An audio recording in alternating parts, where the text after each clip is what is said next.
Factorio. It doesn't help itself, does it? It doesn't sound fun like Roller Coaster Tycoon. The name doesn't conjure up majestic structures like Cities Skylines does. Even a simple exclamation mark would have helped. Yet despite the name, and the bleakly coloured 2D scenery, and the fact that it's still in early access, Factorio is a remarkably good game. You start with just a pickaxe and some raw materials and must somehow launch a rocket to end the campaign. This requires tens of thousands of raw materials. Your character's surprisingly capable of doing stuff by hand, but it would still take years to achieve this manually.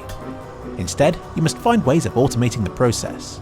I can best describe it as Age of Empires crossed with Minecraft. I'm wary of classing it as a procedurally generated survival game, since I hate that kind of game. But whereas most of those generate a world and expect you to find the gameplay, Factorio is very much pure gameplay, thinly veiled as a generated world. There's a steep learning curve. You start knowing nothing. You're given a seemingly impossible objective. You eventually manage it, and then you're given an even bigger task and you start the whole process again. I've been playing for dozens of hours. Heck, I've even beaten the game, and yet I still feel I know nothing. Jon Snow. Factorio is such a great concept and so well executed. You string factories together, slowly turning raw materials into increasingly complex products until you're constructing a rocket out of advanced fuels, chipsets and plastics. A large part of the challenge is in researching new technologies.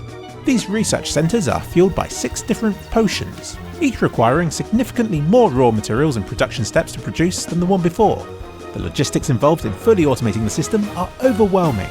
It's all too tempting to use your character to run about, plugging holes in your production lines. Eventually you'll come up with an automated alternative, leaving your character free to focus on the next, even bigger challenge the game chooses to throw at you. And yet, no matter how well you plan it, there's always a bottleneck somewhere. Your entire factory is a never-ending work in progress, with you running about identifying weak spots and coming up with botched and imaginative solutions. You have to decide whether it's worth your time to fix, and if so, how best to do it within the limited space you've given yourself. I mean, I've beaten the game. That should at least give me some sort of confidence, and yet it doesn't. My whole world was falling apart by the end.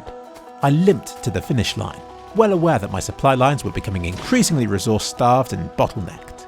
Simply getting by with such a system is an exhilarating experience. No matter the problem, there's always a solution.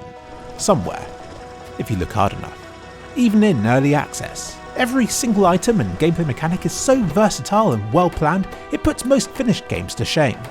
This game was nominated for the Haunts My Dreams Steam Award, and while CSGO won, likely due to its larger fan base and stuff, Factorio was the game that deserved it.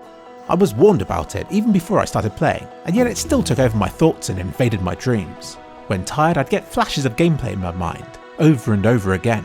I haven't suffered the Tetris effect this badly since the Solitaire incident, a dark era from my teenage years. But I can't complain.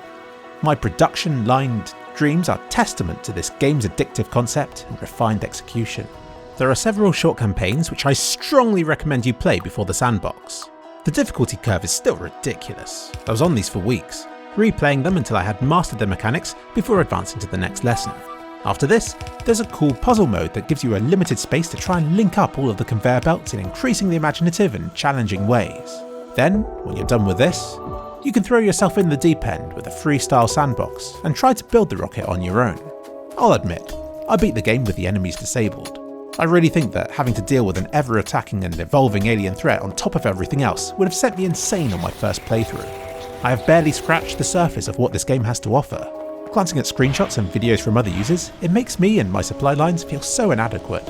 I didn't dabble with the automated robots. I didn't even touch the green glowing stuff. I just spent a few dozen hours alone, with only the whir of machines and subdued background music for company. That was enough for me to fall in love with Factorio.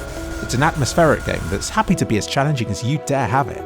It has hooked me in a way like no other game has managed in years. I was excited to get up, just to spend full days grinding away in the sandbox until I had beaten it. It was exhausting, repetitive, yet always rewarding and advancing. And I swear that once I've got the factory building down, I'll attempt it with enemies. Someday.